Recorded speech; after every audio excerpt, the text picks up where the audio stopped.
Hello, मैं हूं नीतू कुमार और आप देख रहे हैं E24 और न्यूज़ 24। आज मैं बात करूंगी बॉलीवुड की एक ऐसी एक्ट्रेस की जो कभी सड़कों पे भीख मांगने को मजबूर हो गई थी।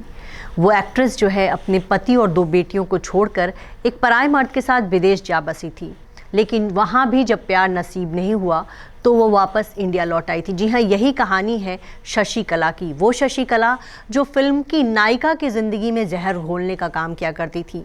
बॉलीवुड फिल्मों में वो सास, ननद या फिर वैम्प बनकर जो है फिल्म की नायिका की ज़िंदगी को ख़त्म कर देने पर उतारू रहा करती थी।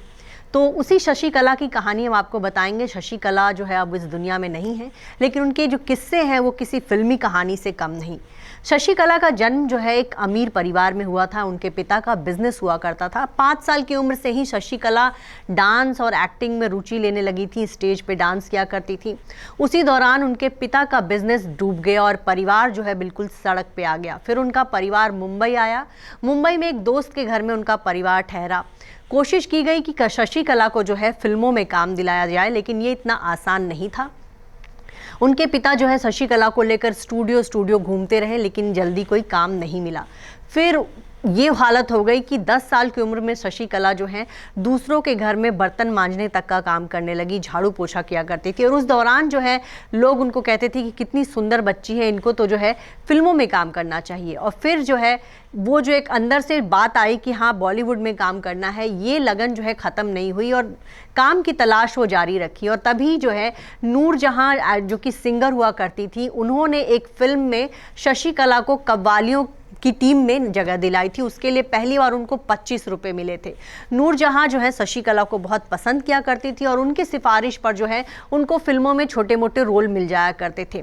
लेकिन 1947 में जब हिंदुस्तान और पाकिस्तान का बंटवारा हुआ तो नूरजहां जो है पाकिस्तान चली गई और ऐसे में शशि कला को काम मिलना बंद हो गया। लेकिन उन्होंने जो है अपनी मेहनत जारी रखी और फिर धीरे धीरे जो है फिल्मों में उनको वैम्प के रोल मिलने लगे। 16-17 साल की एज में जो है वो फिल्मों में वैम्प का रोल लगी। उन्होंने शम्मी कपूर के साथ फिल्म डाकू में भी वैम्प का रोल किया था और उसी फिल्म से जो है उनको थोड़ी पहचान मिलनी शुरू हुई। 60 का दशक आते आते जो है शशि कला जो है फिल्मों में जो है खलनायिका के तौर पर स्थापित हो गई। ज़्यादातर फिल्मों में जो है वो हीरोइन को परेशान करने का काम किया करती थी, हीरो के खिलाफ साजिश किया करती थी। उसी दौरान जो है शशि कला ने जो है शादी कर ली। उन्होंने जो शादी जिस शख्स से की उसके साथ उनकी बनती नहीं थी। दोनों की 2 बेटियां हुई, लेकिन शादी जो है आए दिन दोनों के झगड़े होने लगे और शादी ऑलमोस्ट टूटने के कगार पर आ गई थी। उसी दौरान शशि कला की ज़िंदगी में कोई एक शख्स आया। हालांकि अब तक उस शख्स का नाम सामने नहीं आया कि शशि कला किस आदमी की वजह से अपना परिवार छोड़कर जो है विदेश चली गई थी। उस आदमी के साथ वो अपने परिवार, अपनी 2 बेटियों और पति को छोड़कर जो है विदेश चली गई और विदेश में जाकर रहने लगी। उसी दौरान जो है उस शख्स के साथ भी उनके झगड़े होने शुरू हो गए और वो जो है शख्स उनके साथ मारपीट करने लगा था। ऐसे में वो भारत लौट आई। जब भारत लौटी तो अपने पति और बेटियों ने जो उनको ठुकरा दिया, उनको घर में नहीं आने को मिला। वहीं उनके पिता ने भी जो है परिवार ने भी उनको ठुकरा दिया। ऐसे में शशि कला सड़क पे गुजारा किया करती थी, भीख मांगा करती थी, कहीं से कुछ मिल जाता था तो खा पी लिया करती थी। ऐसे में कई दिनों तक जो है वो सड़क पर घूमती रही। फिर जो है वो मदर टेरेसा के आश्रम में कोलकाता चली गई। वहाँ उन्होंने 9 साल तक जो है गरीबों की या जो परेशान लोग हैं उनकी सेवा की और उसके बाद उनको शांति मिली। तब वो दोबारा मुंबई आई और फिर उन्होंने जो है फिल्मों में काम करना शुरू किया। शशि कला ने 100 से ज़्यादा फिल्मों में काम किए और आप कह सकते हैं कि 80 के दशक में भी उनकी बहुत सारी फिल्में आपको देखने को मिल जाएंगी। 90 के दशक में भी उन्होंने सलमान खान और शाहरुख खान की मां के किरदार निभाए। तो शशि कला का लंबा करियर रहा, लंबा समय तक उन्होंने काम किया।